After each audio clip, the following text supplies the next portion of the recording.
Dude, Christine was looking so adorable today. That was a good one. That was an accident. I like that one. So adorable. Damn. Alright. You're gonna show up to work tomorrow, right? I don't want to work with Tim.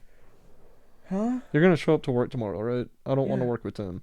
Is Tim supposed to work tomorrow? No, but if you don't come in, he will. Why would I not show up to I work? don't know. You've been saying you feel shitty. Yeah, I feel like I slept all day yesterday, so I'm overslept. So today I've just felt like shit.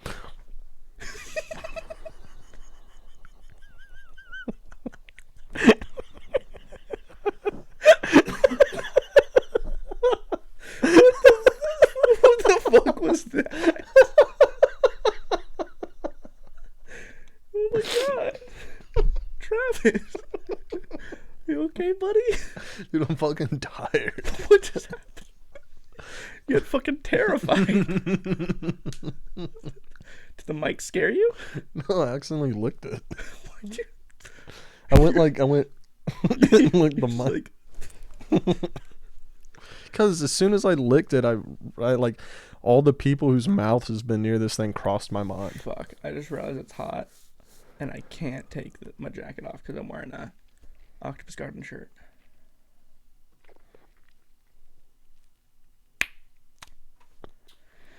Could do it shirtless. 2 bears, 1 cave. This shit. No thanks. Okay. What was that?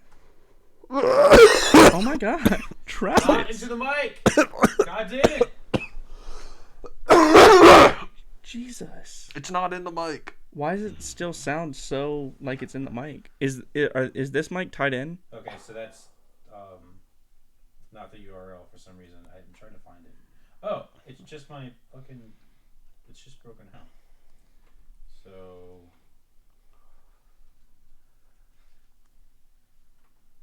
I'll find it. I'll send it to you guys. Oh, by the way, you're live Are we? on YouTube, but like, it means nothing. Okay. Just wait for Facebook. Yeah, wait for Facebook, and that's what we'll get. Okay. I really hate that I showed you Snapchat.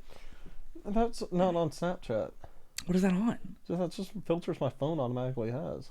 Your phone has filters? Yeah. When I'm messaging in Facebook Messenger. Oh yeah, Facebook has filters. Yeah. Oh, okay. So not your phone.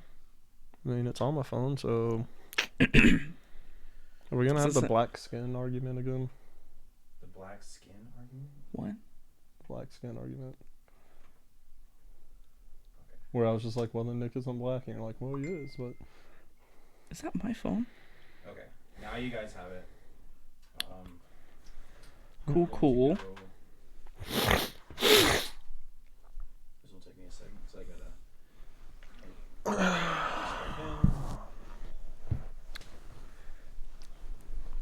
It's my dildo. Oh, yeah, I saw that. Yeah. It's pretty gay. Only 10% of the time. That is flesh colored dildos brown. Nah, it's like kind of hyper realistic. And I don't like how realistic it is. It's not that realistic looking. Well, The like head's the same color as the shaft. no, it's like it's got veins on it and shit. You should paint the veins. No, I don't Paint want. them blue. No, I The don't. track marks. I don't want to. I wonder how many people have shot up in their dick. Probably a good bit. Why is this what we're already talking about? You brought it up. I mean, it is sexuality. No, yeah. Oh, Travis, please, no. Oh, that's the worst. Go to sleep. Oh, that does not make me want to go to sleep. Dude, I woke up smelling so fucking bad. Why? So bad. And my beard hurt and itched so bad. Why? I have no idea, and I didn't have time to take a shower. just so like my room. It was just like I woke up and it was like, whoa, and I was like, That's what it smelled pretty bad when Ro woke up with that chick. oh yeah, you had sex. Yeah, but like that's not the part that Did smelled. she pee afterwards? It grosses me out when women don't pee after sex. Why? Because that means they don't know like the basic method to cleaning themselves away from getting an infection after having sex with a stranger. Why? What? When a woman pees, Mm-hmm. it's one of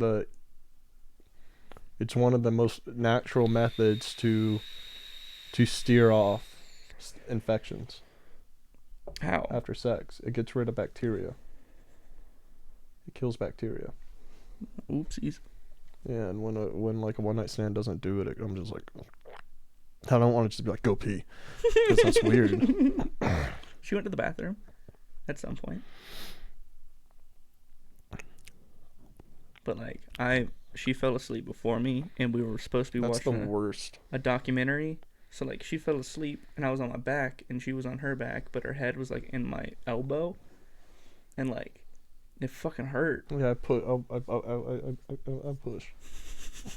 Well, I didn't want to because I had like 30 minutes left on this, so I just waited, and like my hand was completely numb. And I'm like, as soon as this is over, I'm gonna turn the TV off, and I'm gonna fucking move and get more Or you comfortable. could have just like moved her closer, and she would have rolled over. Well, if I would have moved her closer, then 30 minutes later I was gonna have to move her again because I can't sleep on my back. Mm. So I just pressured through it. I move them like they would be dead bodies. Well, no, I like her. That's the problem. I know. Even if you like them, they're asleep. They're gonna fall right back to sleep. They're not gonna get mad if you. But then I move them them again. Like I try. They're gonna fall right back to sleep. But the best advice a girl ever gave me was like, when you're snuggling with me, don't think you're going to break me. Don't think you're going to break What? me? Yeah, because I would always be so tense. I wouldn't put like my weight on them or anything, and like I wouldn't move them when they're asleep. Like, are you laying on top of them? No. But like when I'm rolled over like this, I'm a big dude and I'm with small women. I'm 200 almost 60 pounds. Yeah. Fuck, I'm fat. How much are you? I'm like. Well, last time I weighed myself, I was 270. You're not even close to 270 right now. I'll weigh myself when I get home. I'm gonna message you about it. I got a fucking tummy. 218. Dude, I hope. Yeah, Alright. you're 218. You guys are live on Facebook. Or less. All right. Well, welcome back to another week of Two Junkies, One Podcast. Very enthusiastic about it. Yeah. So we're coming back after a big holiday break, New Year's, Christmas Eve. I did that backwards. New Year's, Christmas, New Year's Eve, Christmas, and Christmas Eve. Yeah, that's how you do it, man. Yes, sir. I had more of a Hanukkah than a Christmas because my roommate's Jewish. Lit the menorah every night. I was with him a couple nights when he did the Hebrew hymns, whatever you want to call them. We danced, locked arms, locked eyes, became soulmates. But yeah, how was your Christmas? It was good. Got some cool things. I got a fucking massager, great for headaches. It's like a facial massager. Fucking lit. I already want to check out. Well, don't. It's just like it's going somewhere. I wouldn't be talking about it if it wasn't Fucking going lit. somewhere. Ah. I had like an awful headache yesterday, and I slept all day. I woke up at 9 at night, and I used that massager. It made my headache go away. And then I finally fell back asleep. Woke up this morning, and like I just felt awful because I was just so tired. And another gift that my mom actually got me was she's gonna pay for me to get my hair dreaded. Yeah, I remember your mom texted me on like November 30th. It's like, hey, this is Nick's mom. And I'm like, I know. She goes, do you know any places to get dreads? Nick really wants them. Shh, it's a secret. I'm like, I have no idea. She's like, okay, shh, keep it quiet. I'm like, you're so sweet. She's adorable. Yeah. She is. So I did that consultation today, and on the 15th, I'm going in to get them done. You're gonna become a wook. What does that mean? Just our sister store, the people that work there are wooks. Oh. Yeah. No, they're gonna be like neat. I'm paying a good amount of money for them to, for them to be neat and tidy and really tight, because I don't want them to be, like, I'm getting a bunch of little ones, probably like the size of my pinky, as opposed to getting like big ones, because I only have hair on the top of my head. Cultural appropriation. Listen, the lady who was doing the consultation, who will be dreading my hair, pointed that out, and she Did she said, really? yeah. Well, she brought up that her hair is different than my hair, and that her hair does it naturally, and that mine, you have to take special care with it. And she pointed out that I was white, but in like the best way, because I didn't want to come in there and be like, yo, what do you think about me doing it? Like, I'm white as fuck. What do you think? I didn't say that, but she basically was like, your hair is gonna dread so perfect, and I cannot wait to dread your hair. So it made me feel better. And then Ariel, I told her about it, just like talking about it, because I know she'd be proud of me for doing something. Like I had to set up an appointment, and she was proud of that. And I told her, like, yeah, I set up an appointment to get my hair dreaded. I'm gonna get my hair done. And she was like, oh, cool, it's gonna be cool. If you don't like it, you can just brush it out. She didn't say anything about it. Not that I actually cared, but like I have to work with her, you know, so it was like, if she had a problem with it, it would be kind of weird. But yeah. One black person we work with.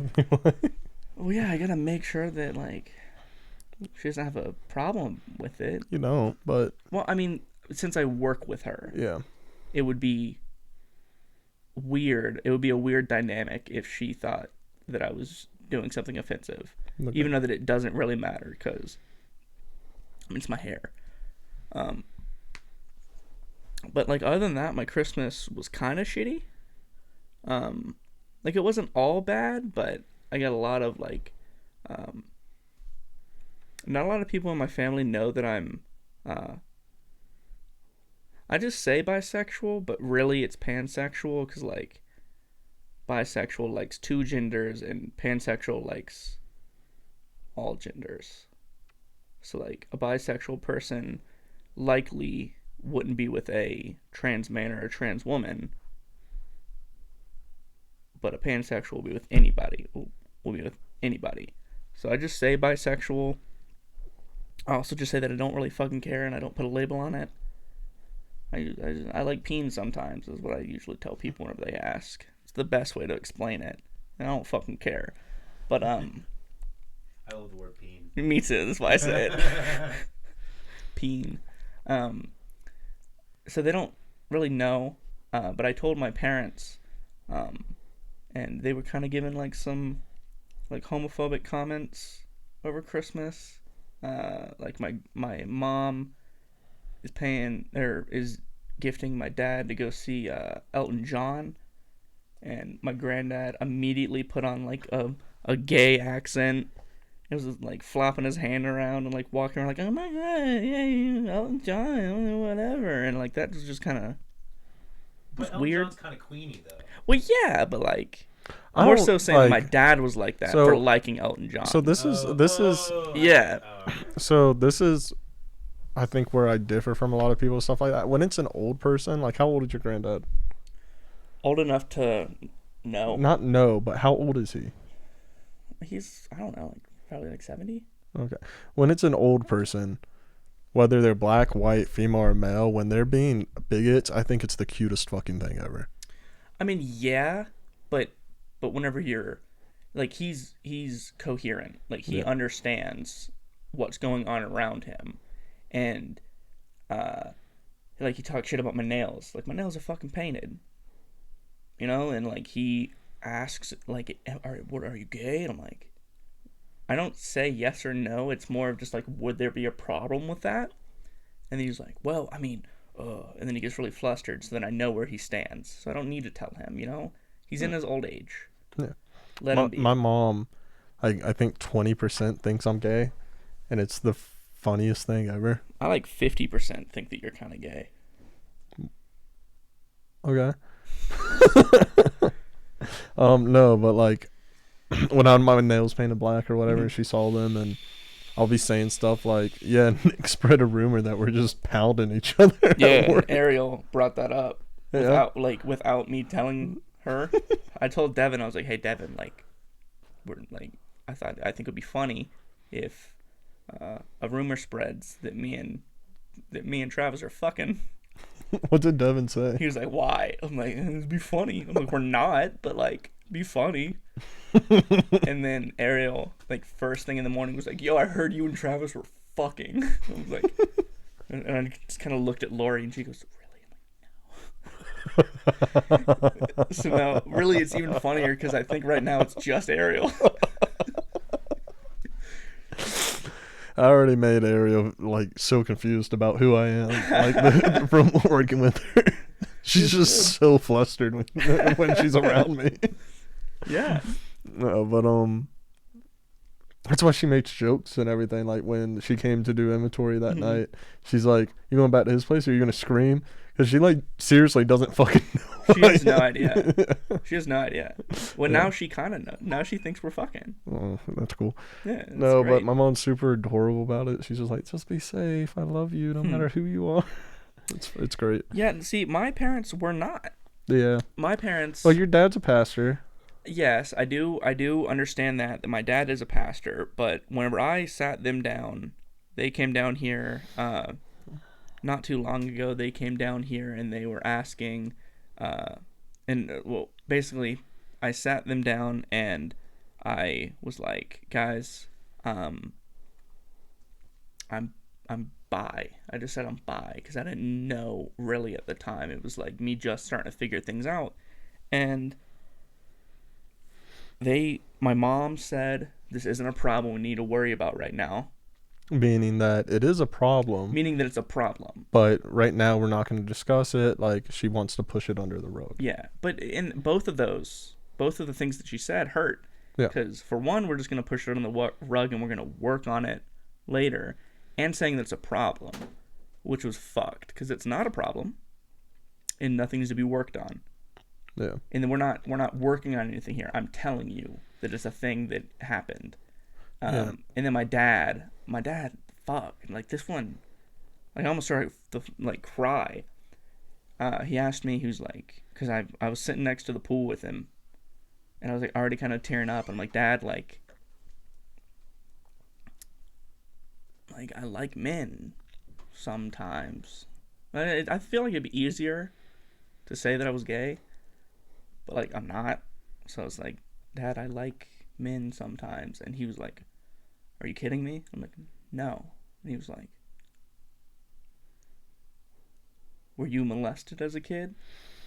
I'm like, "No, I wasn't," and he was like, "Whoa, you sure?" I'm like, You think it's the only fucking way that something like that can happen?"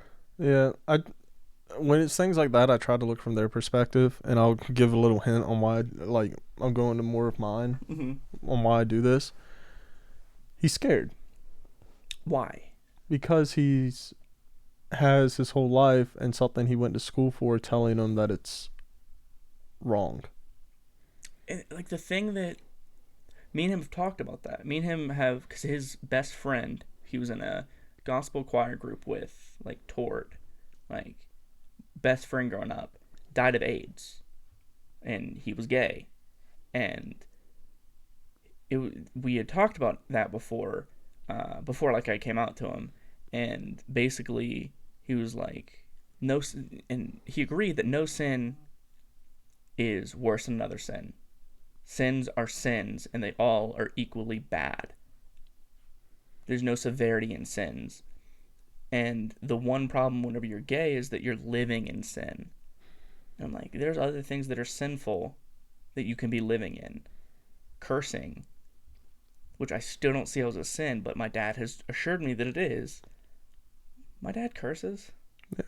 My dad I curses. mean, he's scared. It's his boy, his son, literally like changing his whole perspective of you in that moment. Even though it shouldn't be changed, it will. If anybody like who's close to you, and you're not say you're not your age, you grew up in a different time like your dad did, came up to you and was like, I'm gay or I'm bi. I like men sometimes. In that quick second, a million thoughts are going to rush through your head. You're not going to know what to say. I get it. And your dad's first thought was, did someone hurt you? I get it. Which is, it's a wrong way to react, but it's wrong in a loving way because he was worried about you. And I get it, but they never said in that they still love me. Like, I know that they do, but that wasn't like their first. If my son were to come, if I had a son or a daughter or whatever, they come up to me and said that they were gay, I would want to immediately assure them, because that was my biggest fear growing up. My biggest fear is that they are not going to love me anymore. So I wanted to be reassured that I was loved. But that whole day, because I was still standing in the hotel room with them, never once did they say that they loved me. Like, I know that they still do, but I needed to hear that in that moment. I needed for them to tell me that I was loved. Yeah. Because growing up, like, I'll go into this now, and then I know that you've had some hard times in your childhood. I was called faggot all the time, and I didn't know why it hurt me. You know, I didn't know why that was such a... Even just being called gay since, like, elementary school. I didn't know why that hurt so bad, but it did. Like, usually for other people, it would kind of just bounce off. But I never knew why it, like, hurt me to the core. Well, I think anybody at that age, because of growing up, is they see what everyone does, they act like it bounces off. Mm-hmm. I don't think it really does. I think anybody at that age, especially in elementary school, if they get called gay or faggot, it hurts them, but they see everyone else calling each other that, so they're like, funny, man, you're gay too, you know? And try to chin up with it. Yeah. And then, like, I think it just goes to show that it was always there. You know, my sexuality has always been what it is, but I hadn't come to terms with it yet. So whenever somebody would call it into question, I would get really defensive because I didn't think that was their place. And, like, when they would call me a faggot, it would hurt so bad because technically I was. I just didn't know. So with me, I would get called, my dad, who was gay, by the way, in the closet, homosexual. So I'll go into a little bit of his backstory. When he was a kid, he was molested by his brother. He grew up deep South family. My dad, my grandpa was a man's man, John Wayne type, deputy sheriff, bodyguard for one of the presidents.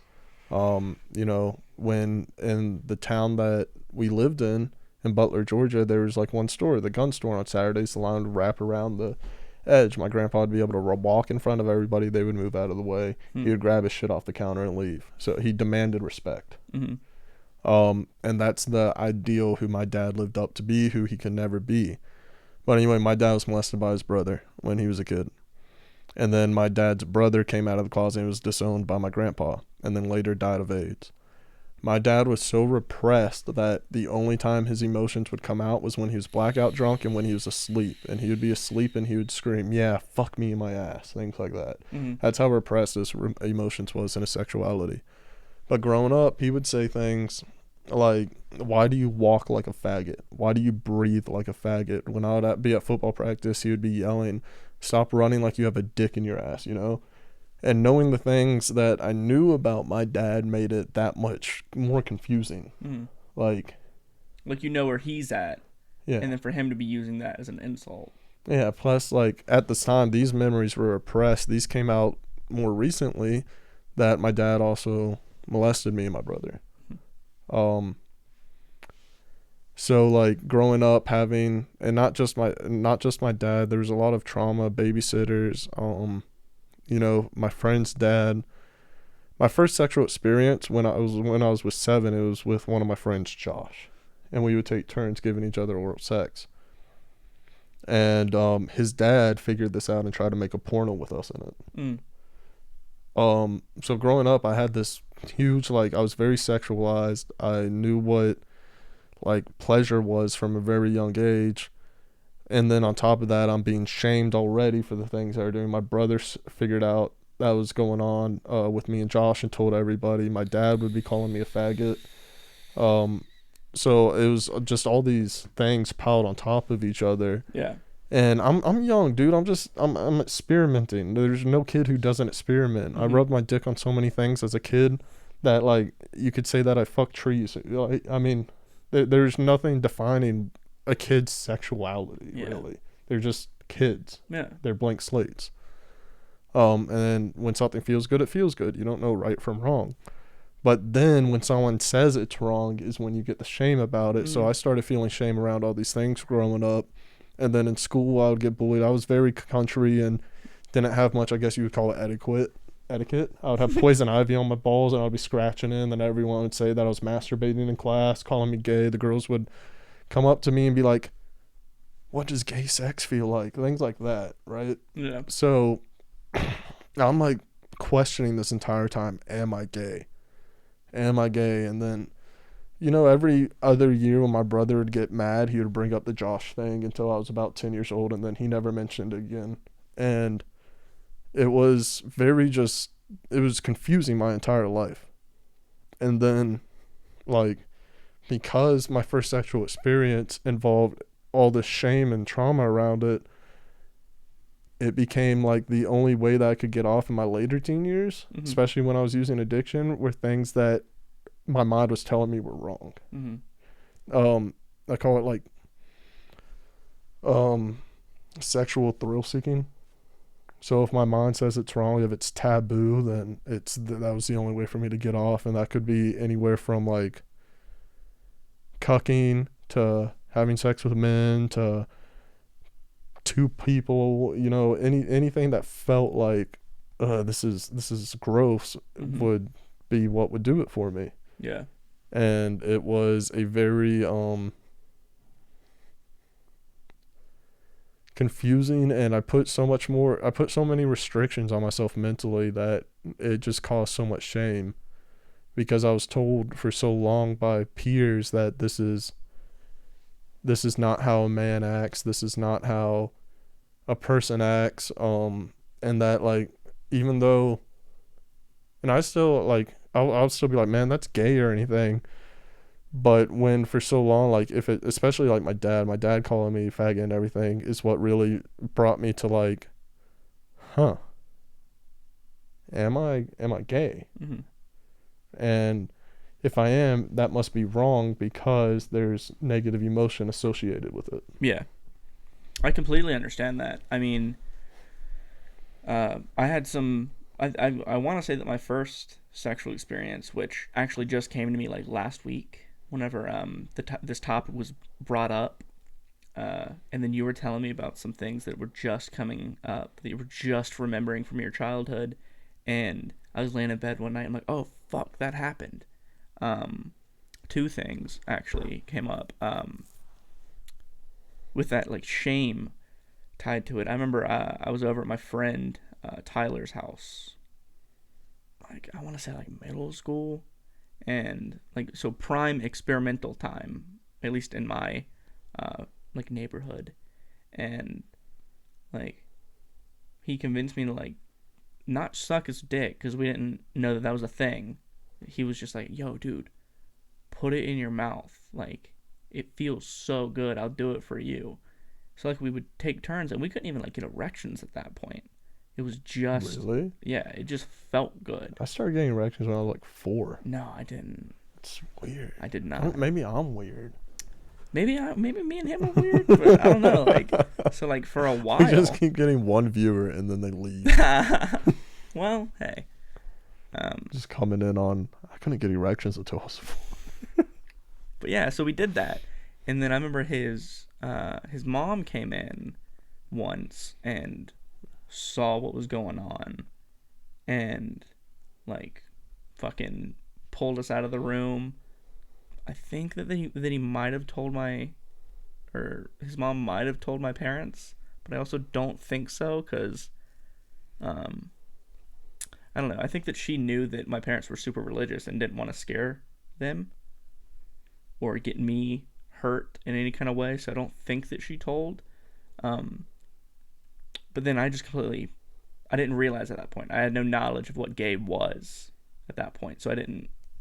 It didn't like affect me in any way. But then this was probably like late middle school. I was with my best friend, and it was at an age where it wasn't weird to sleep in the same bed, but it was kind of getting there. And he was like, dude, there's someone outside my window. I'm like, oh fuck. I'm like, let's pretend we're fucking so they'll walk away. The fuck? Like, why would I say that? And he was like, yeah, good idea. So like, usually you would just like jump up and down on the bed and like make moaning sounds.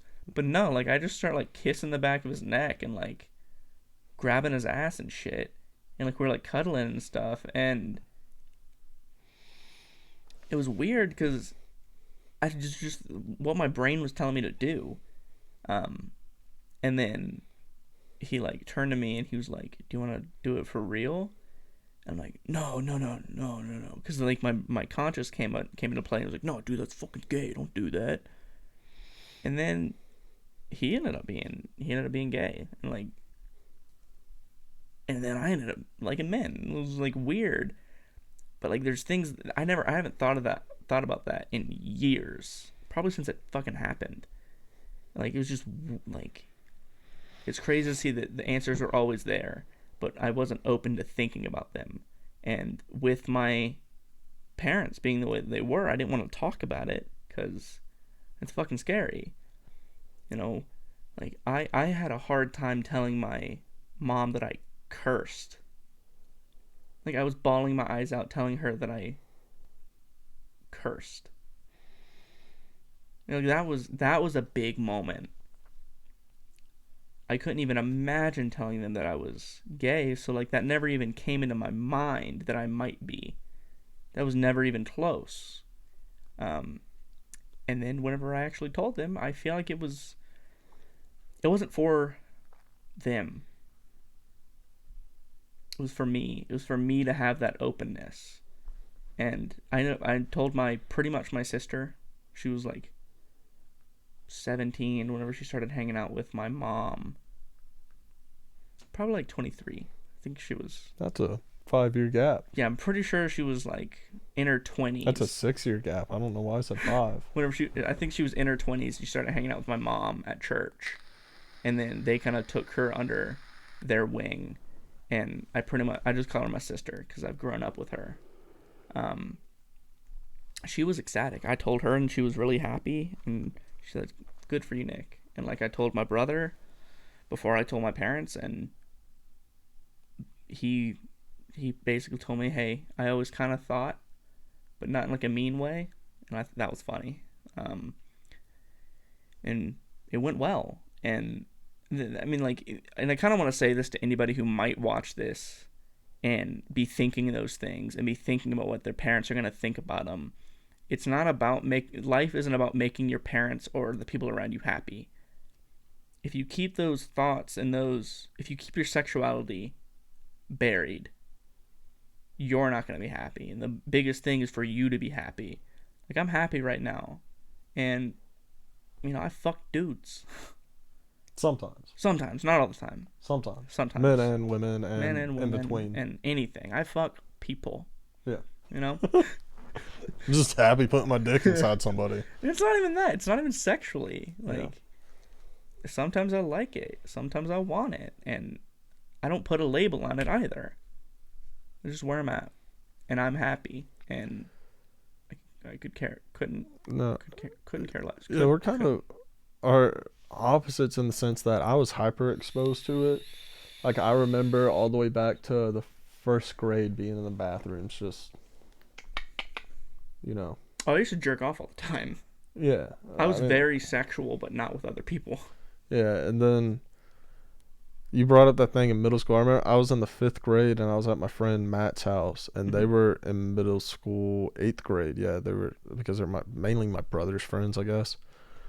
3 years ahead of me, and he had his cousin, female, and her best friend over, and they were like the girls would like be in their bras and panties like and taking me under the covers. I'm in 5th grade, and they're making out, and the 2 cousins are making out, and it was just like this weird fucking scene. But I'm like, if I'm 3.5 years younger than all these people, and like experiencing this, and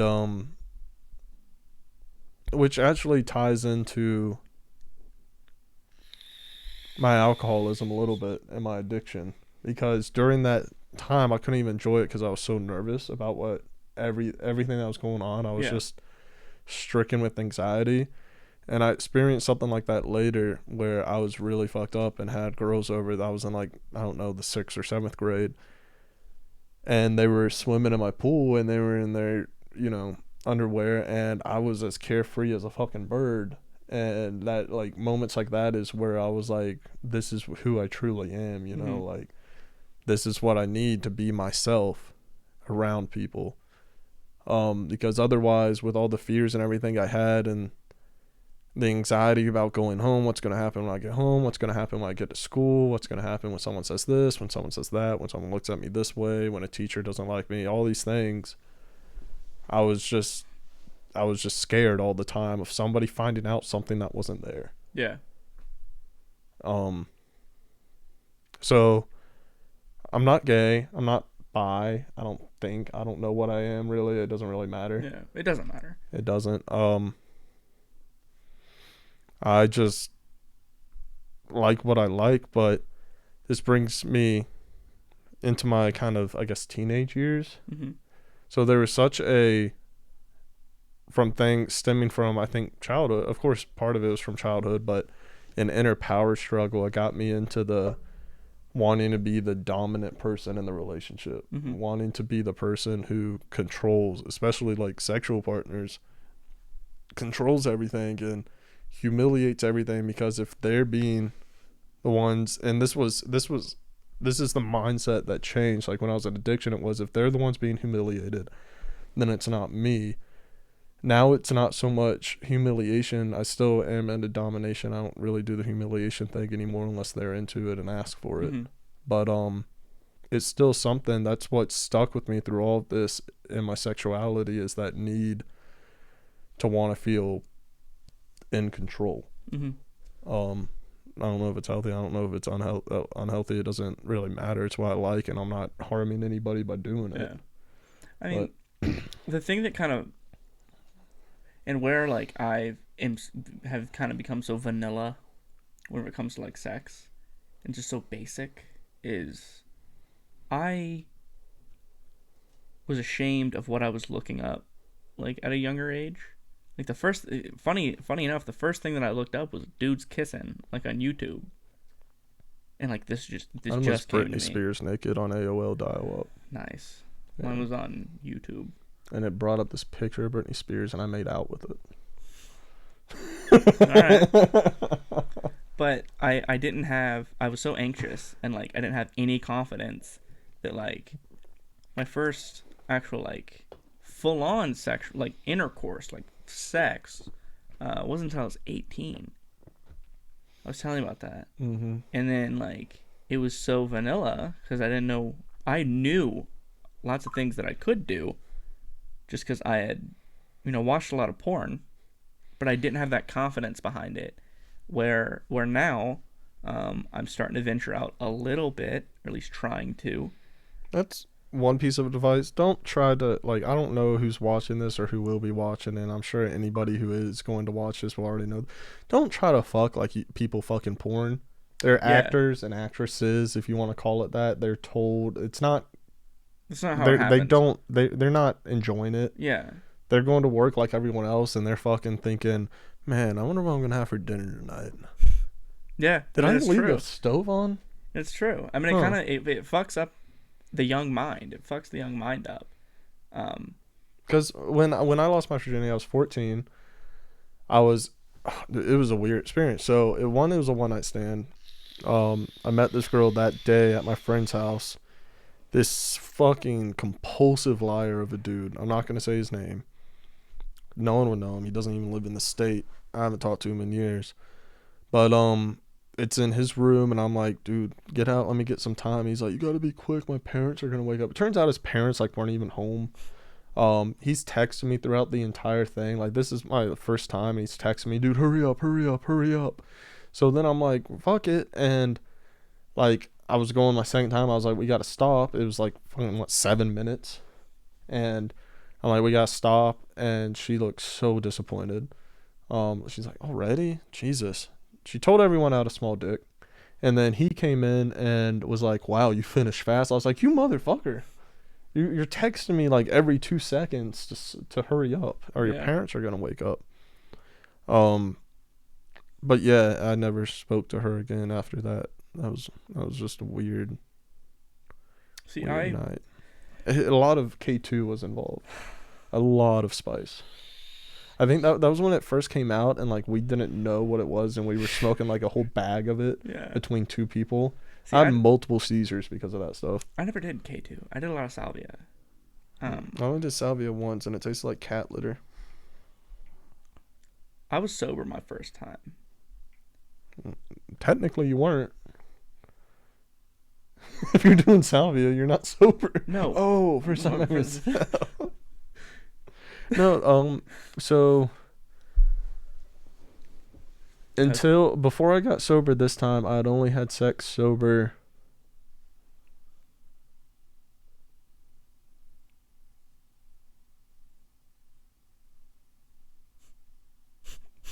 maybe once. Like, I can't remember. Before going to rehab, I had only had sex sober one time, and it was all with the same girl. It was my girlfriend at the time. First time was sober, and then every other time after that was either drunk or high. And then like weirdly, I like got all this fucking confidence whenever I came out of rehab, and I just started fucking. And I mean, it's unhealthy. I mean, it really, in my opinion, for myself, not for you, for me, unhealthy. I believe that it's unhealthy. Because I feel like don't try to put limits on me. No, I know. You can fuck as many people as you want, as often as you want. It depends on, at least for me, like, this last girl, I had someone over, like, last week. And I'd been talking to her for a couple weeks, and... It was so adorable, the snap you sent me the next day. I'm sorry, it was adorable. I woke up and I was like, oh. Oh, buddy. But, yeah, like, I invited her over, and we watched fucking Toy Story, and... It's just a weird move. Let's put on. You know what really gets me in the fucking No, but like Toy it wasn't Story. even just a fuck. Like yeah, I know. Like, it's just funny. I had initially said, hey, you want to come over and watch some fucking Disney Plus? Like I got it. I'm trying to get the most out of it. And she was like, yeah. And she came over. We laid down. We started watching the movie. We got like an hour into the movie, and like we were like cuddling and shit, and then I got like the A-OK because she put her leg like up here, like on my fucking stomach. I'm like, all right, here we go. And then like it happened naturally. It wasn't like I didn't text her and be like, hey, you trying to fuck? It's more like, hey, you trying to watch Disney Plus? And then it happened to happen, But you waited until she made a move. It's interesting. I don't want to be intrusive. After the two people that said that I did something that they didn't want, when I guess I got an okay from them, like I asked both times, and then one of them tried to press charges on me, like I from here on out don't have that trust in myself because I feel like I've done something wrong, even though that I know that I haven't. So now it's I wait and I see. And like with the girl before that, like she was coming over to fuck. Like she said, like, what are you trying to do? I'm like, I don't know. What are you trying to do? And she's like, I'm just really looking for hookups. I'm like, okay. And at that point, I know. And then like, yeah. But it's weird. I've got this fear now that it's kind of like not warranted, but yeah, I mean, I guess when something like that happens, it'd be hard not to have that fear. Yeah.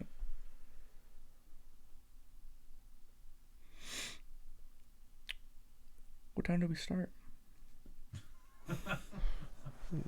Sorry, I was reading something. Oh. Yeah, no, I was reading something.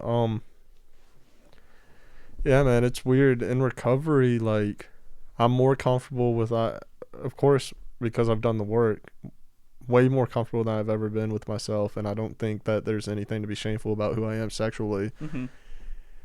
But I will say that, like, my ideas on sex and recovery are a lot different than other people's. One, the only time it mentions in the big book, anything about sexual inventories when it's talking about the fourth step. Otherwise, it says we don't judge somebody else's sexual inventory. Mm-hmm. And I hear people all the time in the rooms, and I hear people in my inner circle talking about treat them like they're a child of God. I'm like, I don't want to look at them like they're a child of God. I want to see the ass in front of me. Like, and I know that sounds derogatory, but it's a one night stand. Yeah, I mean, it depends on what both people are looking for. Yeah. If but she's like, looking for something more and all that you're trying to do is fuck, no, I'm then super it's kinda, transparent. You've seen how transparent. No, I know that you're really fucking transparent. They know exactly what I'm looking for. From first message, they know yes. what you want. Yes. Like, within the first 5 minutes, I'm like, I'm going to be honest with you. I'm just looking for to fuck. If you're not cool with that, then... Yeah, I mean, then it's whatever. Yeah. But, I mean, like, I'm not really just looking for... I'm not looking for one-night stands, but it just so happens that the people that I've had over, it's all that they're looking for. Yeah. So then, like... Dude, I can hardly keep up my relationship with y'all. I just don't think that I want a actual serious relationship with somebody who I am attracted to. I mean, I want something fun that could turn into something else. But, like, the people that I keep, like, talking to, one of them, she lives in Atlanta, like the one from last week. She lives in Atlanta and was only down for a week. And I'm like, and I didn't know that until she got there. And she's like, I gotta leave tomorrow. I'm like,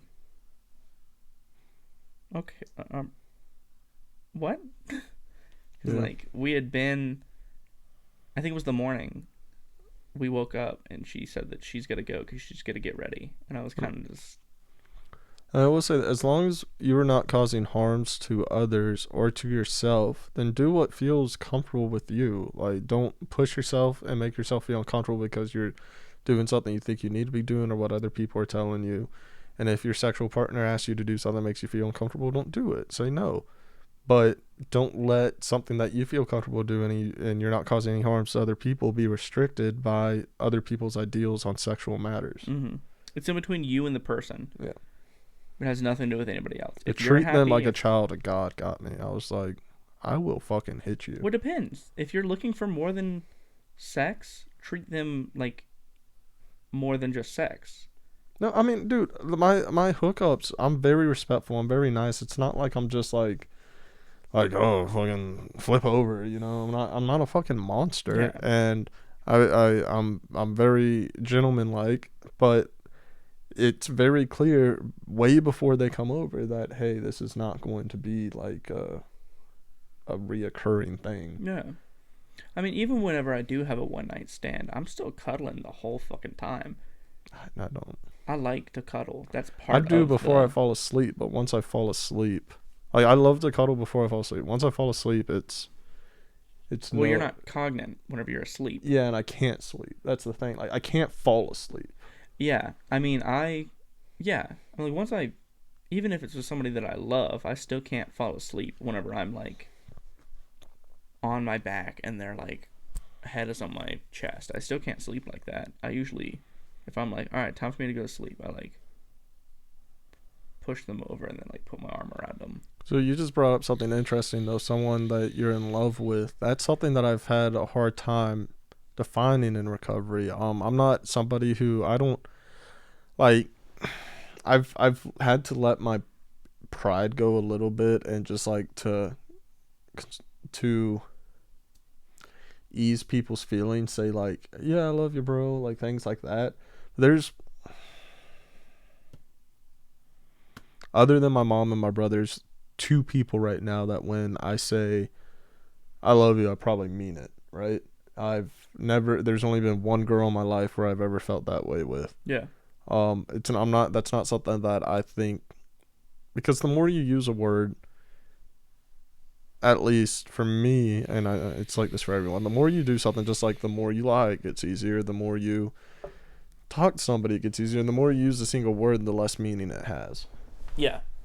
And I am right there with you on that. I mean, there's different kinds of love.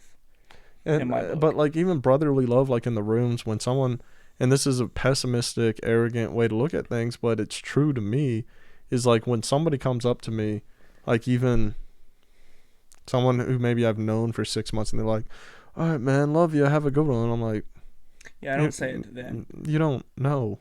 You don't really know me. Even with we have this acquaintance in AA. I don't hang out with you outside of AA. I don't necessarily have the intention to.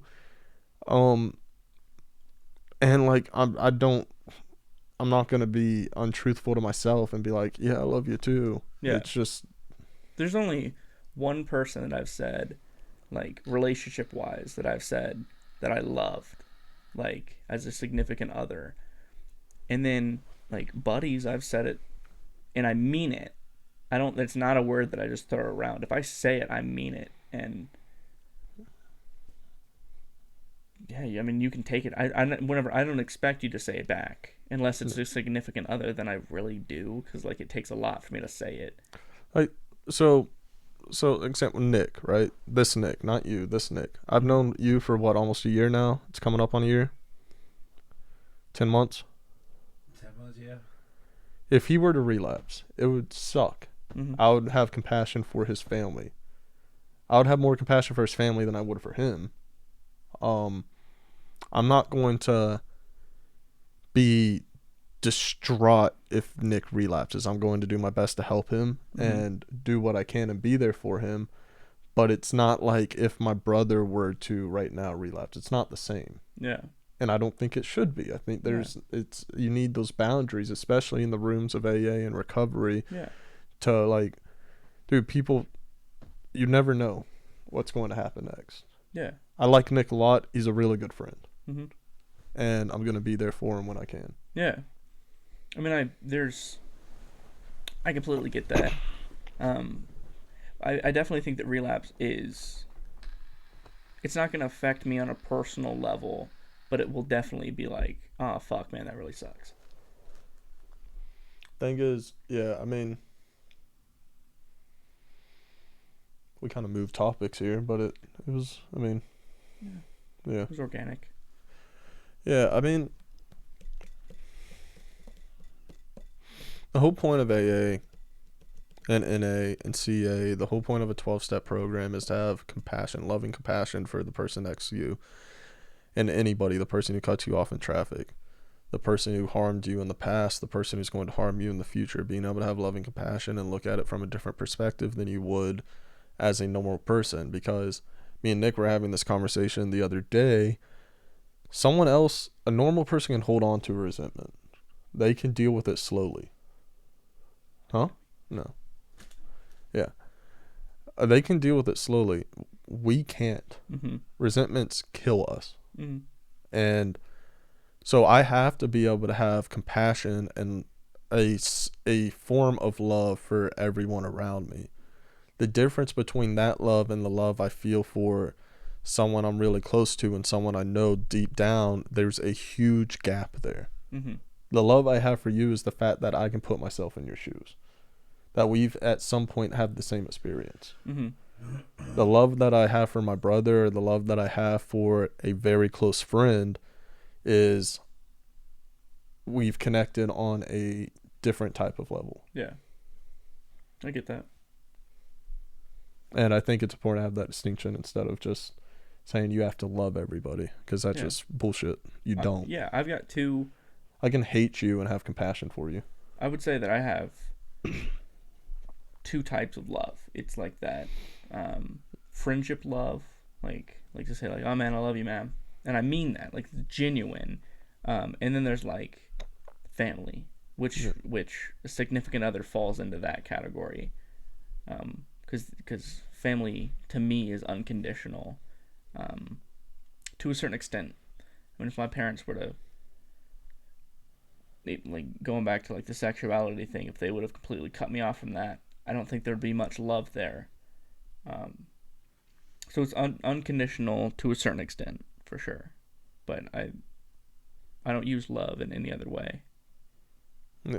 Except for, like, as just a word for, like, things. No, you can cut somebody off from your life and still have unconditional love for them.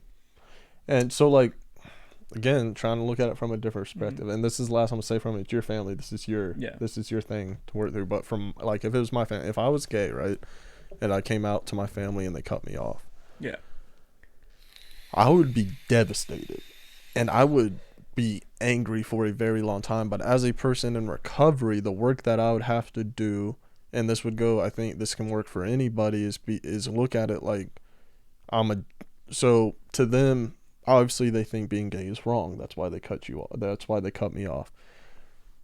I've been cut off from my family because I'm a junkie.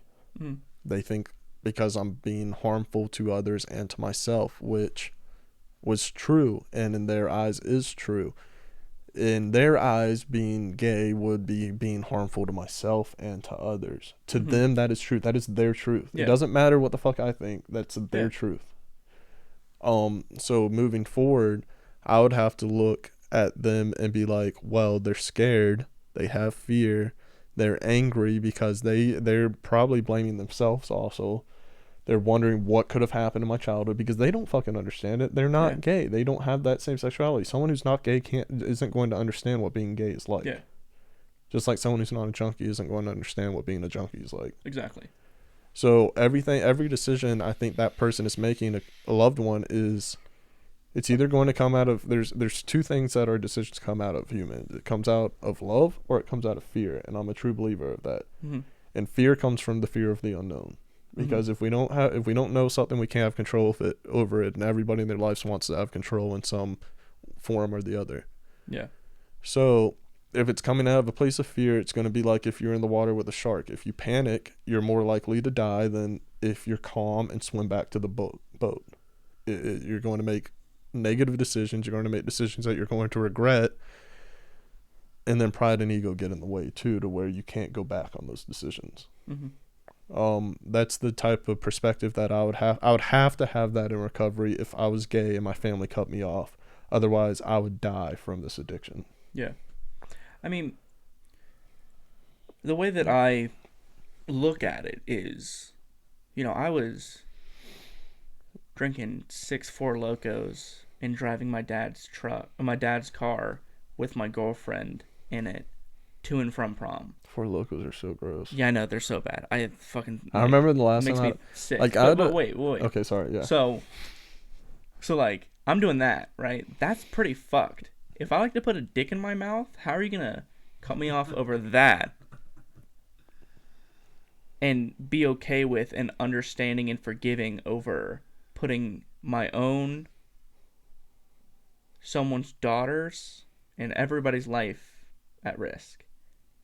And I fucking gave my mom, she drove my truck, and she took something out of her purse and drove around with it, and it was like 100 Zans. She would have caught a charge for that, and she forgave me for that. But if she were to cut me off for something that isn't inherently harmful and couldn't get her prison time, if she can overlook that, which is way worse, it would take so much more for me to get over if she would have cut me off for something. And I get that, but again, being the devil's advocate from your parents' perspective, it's probably easier to believe that addiction is a disease rather than believe that being homosexual is who you are as a being a homosexual is who you are as a person. Being gay is who you are as a person. It's how you were born. I get it. And well, they know. Yeah. They know. I'm not going to talk to them about it. Yeah, you don't need to. Just how it works. I mean, they are aware. I have told them.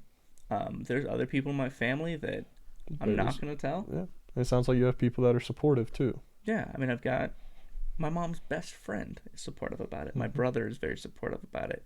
My other brother was kind of I don't know, but he's supportive about it. But these things, so this is something I'm about to talk about too. These things are, so my stance on So real quick, I didn't hear if you went over this real fast. Did you, when you came out, like I was like in and out of this part, because you're pansexual, right? Yeah. Did you go over what that is? He came out as here? bi. Yeah. Today I talked about what pansexual is. Okay. Yeah. But he came out to his parents as bi. It's Came out to yeah. your parents as bi. Yeah, because it was just easier. Okay. Because then a whole nother thing is how my dad feels about transgender people. So I knew his stance on that, and I wasn't about to bring that up to him. But you're not. I'm not what? I'm not trans, but I am attracted to trans. I people. acknowledge trans people as a people. You know, where my dad, like, we were watching Impractical Jokers, and there was a trans woman on there, and he just kept calling him he, and was like turning to me and was like, "That's the ugliest man I've ever seen in my life. Why is he dressed like that? Why is he doing that? Why is he doing that?" And I just like ignored it, because like I'm not about to get into a heated argument where that's a woman. Right.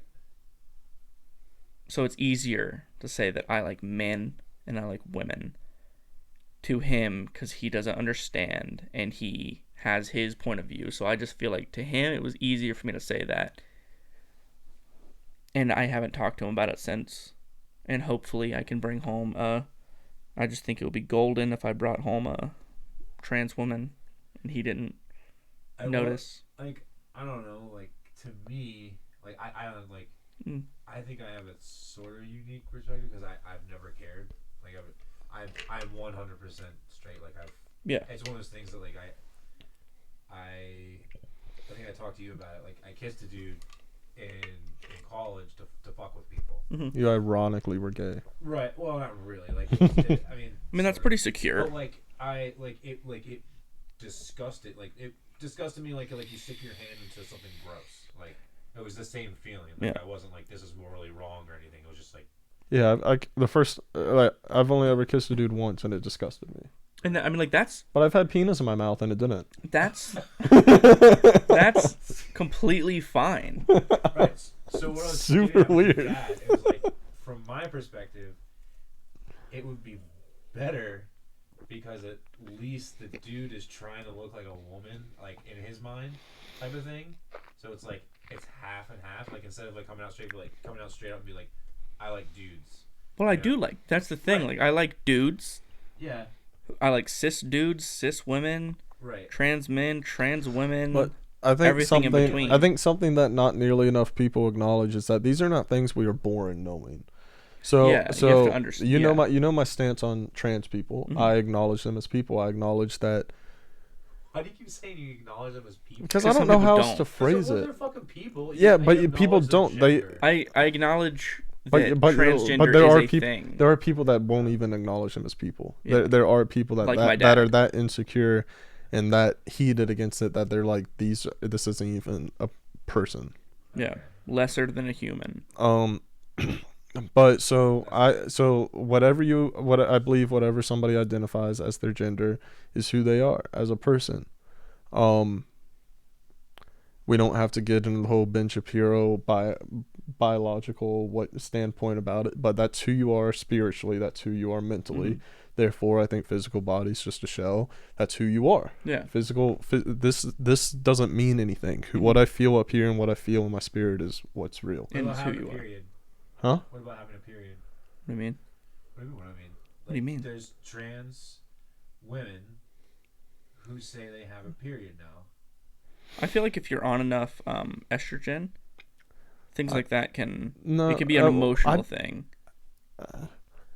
I haven't researched it, so I'm not going to talk about it. So okay, so my But what a period is, it's your uterine wall shedding to clean itself. Yeah, so you can't actually have a period.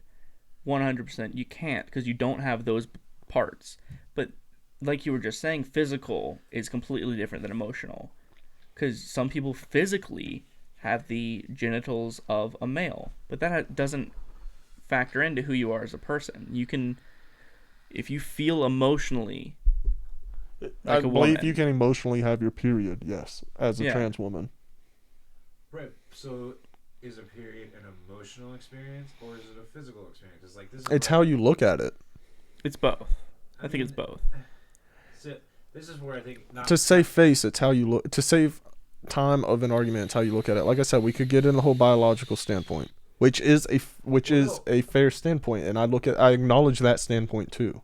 I think that's a perfectly logical way. That's the more logical way to look at this scenario is from the biological standpoint, that's the most logical way. That's how we were raised. There were two genders. Yeah. That's the most logical thing to believe. But things are changing. Things are coming to light. Yeah.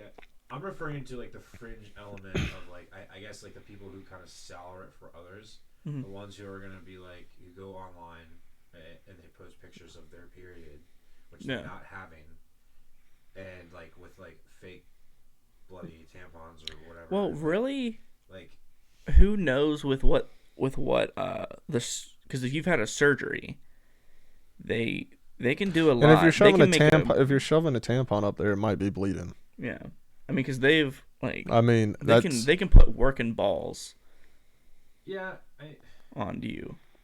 I get that. They can make shit work. I think people are also posting their tampons online. Yeah, that's just fuck. Just don't do that. Yeah, don't do that. You know. Is there's the one's getting all the attention. But really, you don't have to explain yourself for anything. Yeah, there's you shouldn't have to explain. But there are people that aren't doing it to explain themselves. There are people doing it for the attention factor. Exactly, and those people shouldn't be doing that. No one cares. I'm all for you being happy in your own body and you being happy with who you are. Well, let's say people care, and people care about those people. People are bigots. People are bigots. So how can I phrase this? There are more bigots because people like that exist. Mm-hmm. Yeah, it's true. That's what I wanted to refer to is if people like that. So listen. So they shouldn't exist, but people like that are giving fuel for people like that to run away with arguments where you could say like 99% of people aren't like that. Yeah. Know? So it's as simple as this. I'm not saying they shouldn't exist. And I'm not saying this shouldn't exist at all. This is just this narrative. If Black Lives Matter didn't exist, there would be nobody who didn't like Black Lives Matter. I mean, yeah. Okay. That's just facts. Exactly. So, that's but the like more attention you give to something, the more there are going to be people that hate it. Exactly. But there needs to be. There doesn't. There does. Whenever it's something like Black Lives Matter, and let's not even talk about that. Let's talk about the LGBTQ community. There are bad sides of it, but there's also good sides of it. Pride in general is going to bring out the bigots. And whenever there is a pride parade and people are walking around being proud of who they are, do that. Fucking walk around in a fucking Speedo. So can I be devil's advocate? Sure, go for it. Why, to be proud of who you are, do you have to let people know that you are proud of who you are? It's showing your pride. Why? Because in this time where people are, and it's getting a lot better, so it's hard to say that now. And also to be proud of who you are. You asked a question. But this is on top of that question. Okay. To be proud of who you are, why do you have to walk around? Being gay doesn't mean that how you dress and how you act is not who you are sexually. Exactly. No, so but the people that go to the Pride, like I don't go to Pride. I don't want to, because that's not the side of it that I am. I'm not the kind of person that dresses a certain way. I dress how I want to dress, but I also like dick. Yeah. Where these people I'm still 12. I love it. These people feel like for them to express themselves, and my best friend that I was talking about earlier, he's a male model now, like modeling, like clothed modeling, but he dresses quote unquote feminine. He wears mostly feminine things. That's how he dresses. That's how he does it already, not for other people, but for him. So whenever Pride comes into town, he'll dress up and he'll go and he'll show his pride, saying that I can dress like this, and I'm proud that I can dress like this. There's a difference between dressing feminine, and you know exactly what I'm talking about. What are you talking about?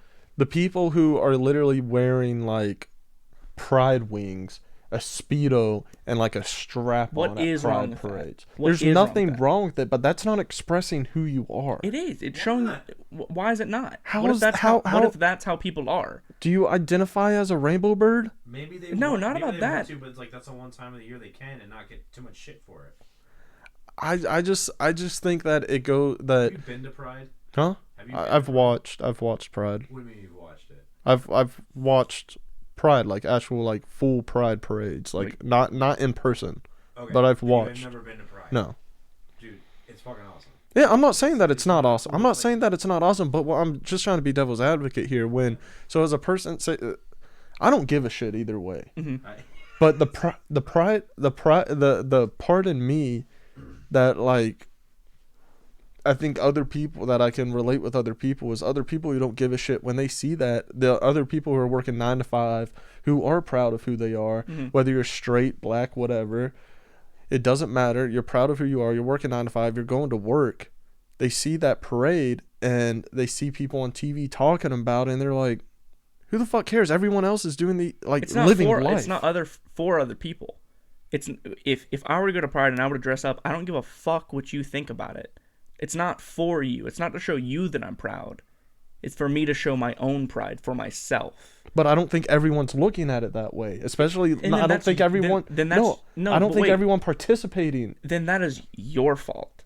That is not on those people. That's on you. If you're gonna be the bigot about it, not saying you in general, not saying no, you. I'm saying the people. I'm not, dude. I 100%. I don't care if I get shit for this. I 100% know that everyone participating in Pride is not doing it because they are feeling pride. They're doing it for attention. And that's not something you can get shit for because nobody's doing everything for the right reason. Yeah, I know, but that doesn't mean it needs to be shut down. I'm not saying shut it down, but I think that the healthiest, like, if you truly wanted to stop getting flack for something, stop bringing attention to it. So you can teach about go closet. No. Go closet. Dude, what? Dude, don't have it open. Don't show your pride. Don't be proud. Be who you are every day. Exactly. Then that's what they're doing. They're doing it already every day. And then why do you have to have a parade for it? To show that. Why does anybody have anything? So what you're saying is if people don't like it, it shouldn't be a thing. No. If people are doing but something, what I'm saying if that people are if doing the something community, for the wrong reason, it shouldn't be a thing. It should be canceled. So if I am being who I am every single day, and I go on TV, and I start going on TV every single day, and then I start creating controversy. I would fucking love the controversy for one, but let's just say I didn't like the controversy. I would stop going on TV, but I would still be who I am in everyday life. I feel like if you haven't been to Pride, you can't really speak on it. I've been to one. Last time it was in Asheville, probably last year, where I was in my first halfway house. Well, there was a openly gay dude in this. But this isn't just with Pride. This is with anything. It is with anything, but we're talking about Pride.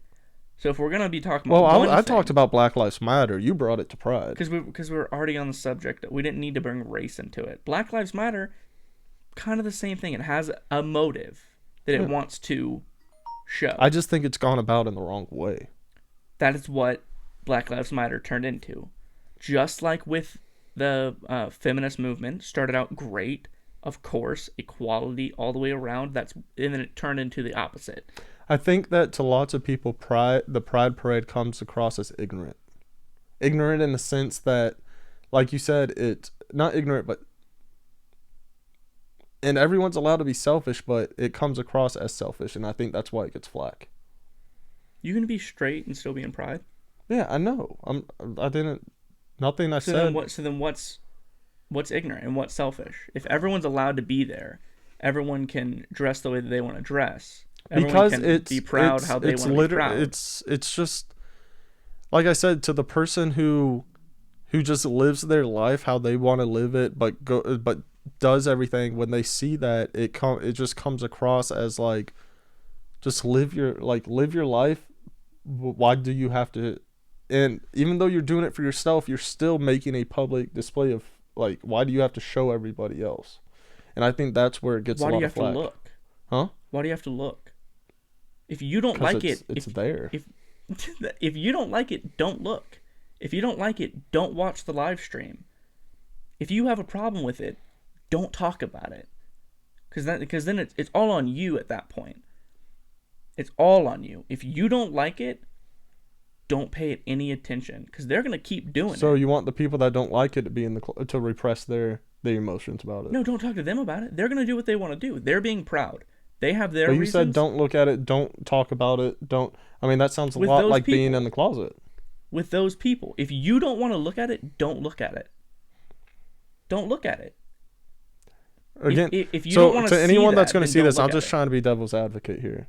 All right, I'm not against pride, but in any means, I hope y'all know that. Yeah, I mean, you like dick sometimes. Yeah, but Yeah, I'm just gonna. Yeah, can you explain how you're not gay? Yeah, please. I don't know. I'm not attracted to men. The one time I ever kissed a man, like you said, I felt disgusted. But you like to suck dick sometimes. I blame it on the trauma. I don't know. I honestly don't know. Like 99% of the time, I like to slang that poon, but there's 1% of the time. It's like once a month, I'll be laying in bed and I'll just be watching TV, and I'll just see something. It could be anything. It could be. It could. It could be a bug crawling across my wall. Anything, and I'll just be like,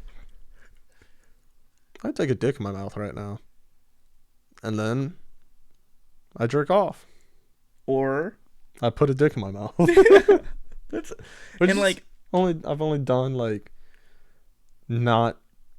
I did that once in recovery, and I was like, this isn't for me. Well, hey, yeah. I mean, explore. Yeah.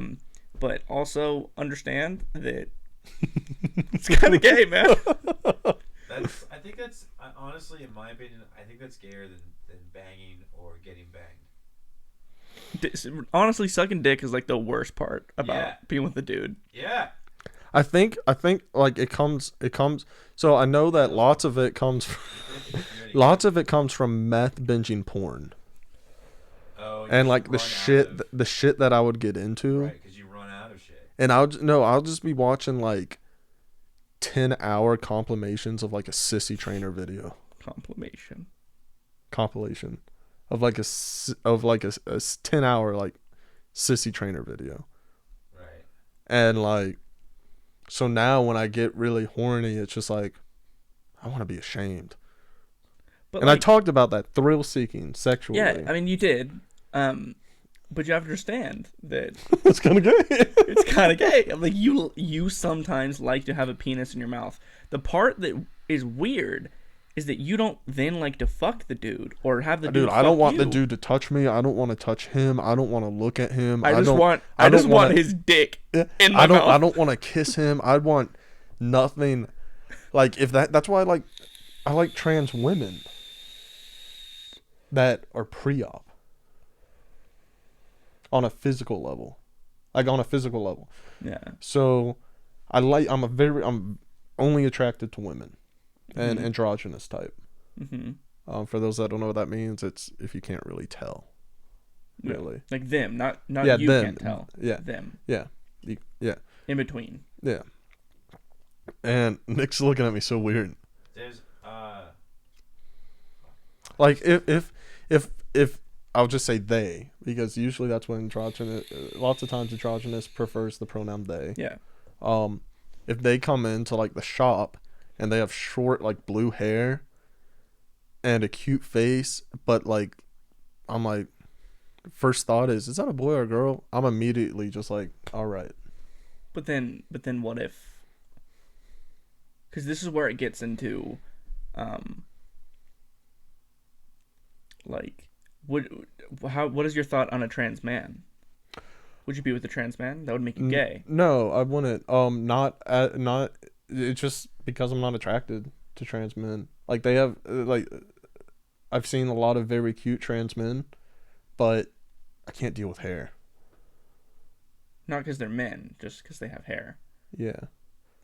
So what if it was a trans man? Dude, if I'm attracted to somebody, I'm going to go for them. That sounded very predatory. If I'm attracted to somebody, I don't care who or what they identify as. So then that kind of is sounding kind of pan. Yeah, me and Nick had this conversation. I just don't want to identify as pan. No, yeah, I get it. I think that's nonsensical. I mean, that was definitely a sexuality that I mocked as a as a high schooler. It's not that I mock it. I just don't see the point in identifying. I don't see the point in putting a pronoun on my sexuality. I mean, I don't, but if someone who knows about the LGBTQ community, I will say that I'm pan. If someone asks me if someone asks me what I would prefer, I will literally just be like anything that I'm attracted to. I say anything, exactly. Like if someone were to come up to me on the streets and just like the straightest motherfucker. I could be gay and have just not seen the right guy yet. I don't know. I've seen thousands and thousands of guys. I've watched thousands and thousands of movies and never been attracted to him. But who fucking knows? I could be gay. You know who did what you did? What? Andy Warhol. Did what? Andy Warhol? His favorite thing to do was to be fully dressed in a suit, which you don't do that, but is to suck a dude's dick. That was his jam. Like, and he didn't want to touch him. He didn't want to kiss him. He didn't want to He didn't really like want to like touch him. Except for, well, obviously. So I 100% know that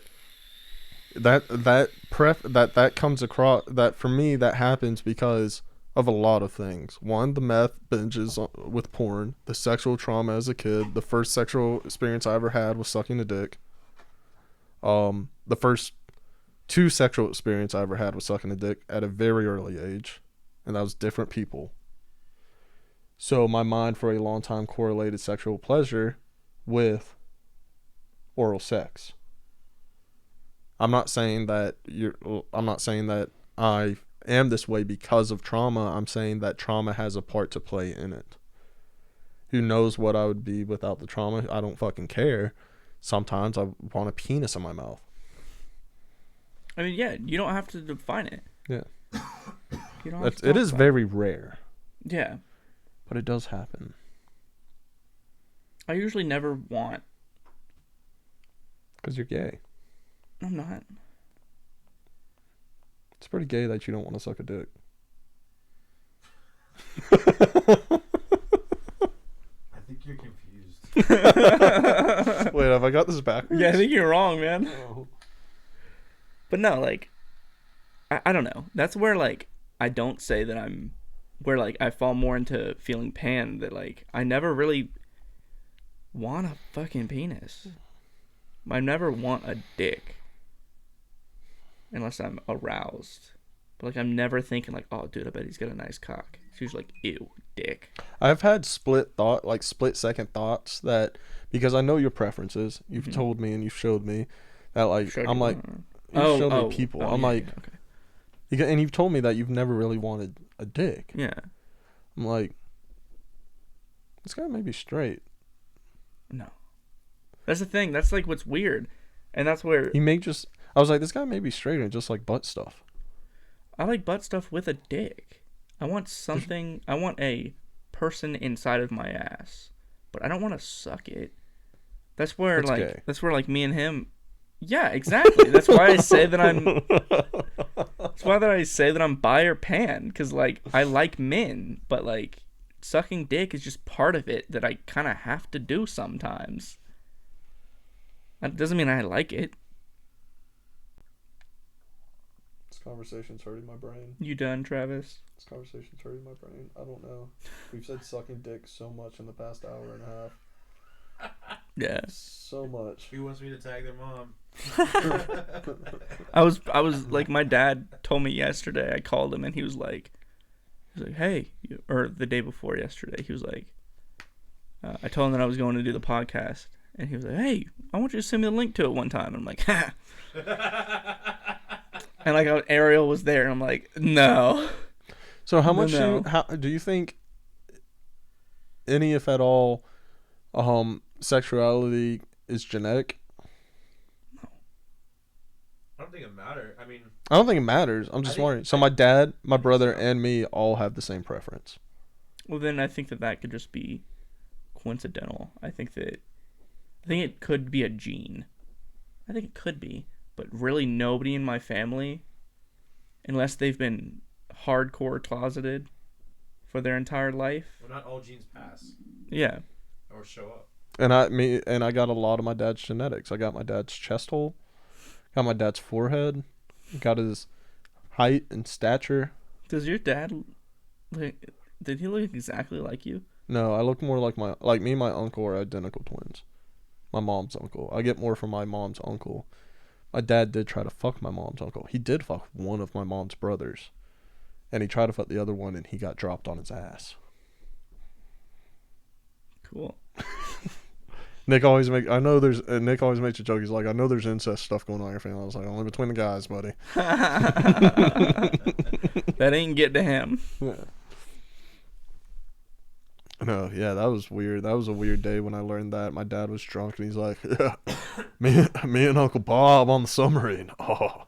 And I was like, wait, what the fuck you just say, mate? This is before him and my mom were married and they were on the same submarine. And he was just telling me, he was just like, we did it, man. I'm like, You what? You did a what? cool. I'm going to go hide in my room for 3 months now. I also remember, this is funny, I still laugh about it. Just the whole day. It was just funny. So my dad was really fucked up on coke. Really fucked up on coke. And he gets really OCD. He would get really OCD when he'd be fucked on coke. And it would be like, if a paper towel was sideways on the kitchen table, he would just start throwing plates and be like, this is a fucking mess. And he started getting really mad and he was pointing his finger at me and my brother. And my brother just goes, E.T. phone home, and pokes my dad's finger. And my dad's just like red on cocaine. Like his whole skin is red. And we walk upstairs and he chases us upstairs and he goes, you know what? Fuck it. I'm done with this. You know what? I suck dick for y'all. I suck dick for y'all. And then he stormed off to his room. My brother's like, don't do it for us, Dad. Do what makes you happy. I'm sorry, that's funny to me. All right. Well, I think it's about that time. It's getting weird. It's getting off track.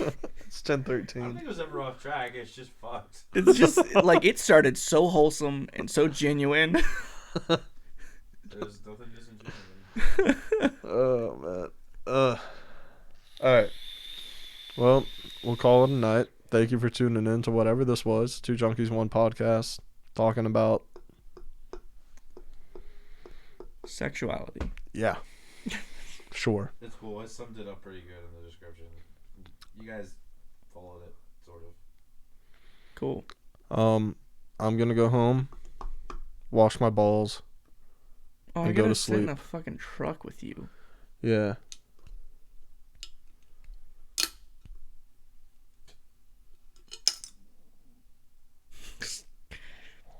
Okay. Can we cut it? He's just staring at me, man. Sorry. Good night, everyone. Oh man. Oh, drive, man? Those guys are stopping and put the pudding pops. You're making me more and more want to call an Uber. Do it.